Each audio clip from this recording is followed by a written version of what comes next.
All right, let's keep going here with our continuation of the birth of Rome. And the previous lecture was just on the geography.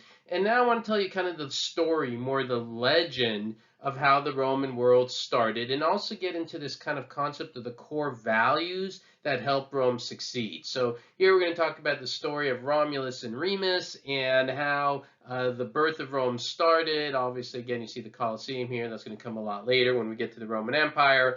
But let's just go on started with just a map, right? So here again is our map of ancient Rome. And, as I mentioned, I think in the last lecture, when Rome begins, it's just this tiny little dot on Rome. It's not even the entire city of Rome as you're about to see. So let me tell you the kind of a cool little story of Romulus and Remus. I don't know if any of you out there are Star Trek fans, but if there was one of the Star Trek movies, actually had these two planets, Romulus and Remus, and the Romulans and all that. And they, of course, took that straight out of ancient Rome. So just kind of a little interesting side note. All right, so here we go. The story of Romulus and Remus is this pretty famous sculpture here, is the story of two brothers, right? Romulus and Remus, these two brothers who were orphaned as babies and they were raised by a she-wolf. Now, obviously, guys, this is a legend, right? It didn't really happen. But this is the legend of the story of the birth of Rome. And according to the legend, these two brothers were orphaned and they would be raised by she-wolves, making them pretty hardy kids. As they got older, the legend goes that they were living in Rome and they're going to decide to found a city in Rome. Now, the city of Rome had multiple hills. So Romulus said, I want to build a city on a place called Palatine Hill. And Remus said, no, no, no, I have a better place, and so forth. So they start arguing about this. So here in Palatine Hill, 753 BC is the traditional date. Romulus builds his city. Well, according to story and legend, it doesn't take long for Remus to get very upset about this, and they two start bickering. And apparently, according to legend, Romulus had built these walls around the city, and Remus kind of mocked his brother and jumped over the walls and taunted his brother. And the story goes that, after some time, Romulus got fed up with it, and he killed his brother Remus and vowed, if anyone leaps over these walls, they shall die too. And in 753 BC, on Palatine Hill in the city of Rome, Rome is born, and that's where we get into the monarchy stage, the first phase of Roman history. Now, obviously they've done archaeological work there, and yes, there's evidence of a Roman kind of civilization developing. We have some accounts of a man named Romulus as a king of Rome, but the whole other story of it, of course, seems to be more of a mythological story.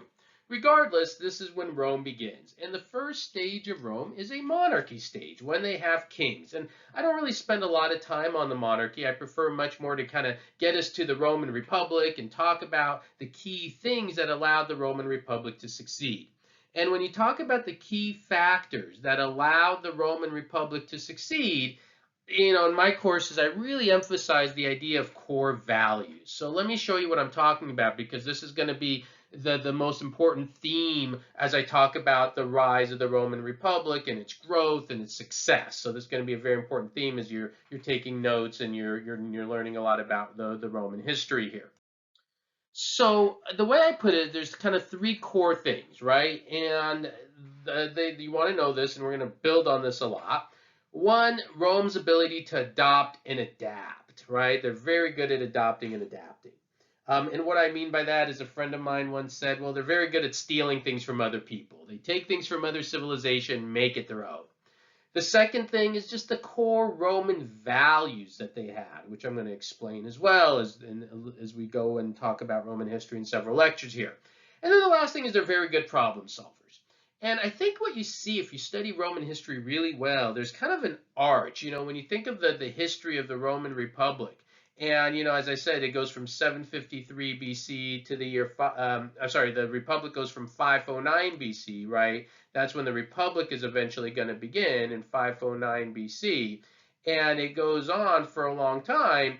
You see kind of this arch that when the Roman Republic is doing these things well, they're adapting and adopting well, their core values are strong, they're good problem solvers, Rome grows, grows, grows. You also start to see when the Roman Republic stops doing these things, don't adopt and adapt well, lose their core values, aren't good problem solvers, the Roman Republic is going to decline, and then it will be replaced by an empire.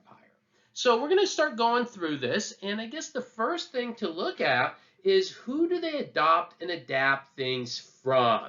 And there's one really fascinating civilization they adopt and adapt things from, and that's what we're going to cover right next year in our next little lecture. So I'm doing some of these shorter ones, see how this works out. So it's going to be the next one, and we'll talk about who they adapt and adopt from. All right, and then we'll get into some other things as well. So that's going to be on the next one. Just click ahead and you can see the next story. All right, thank you.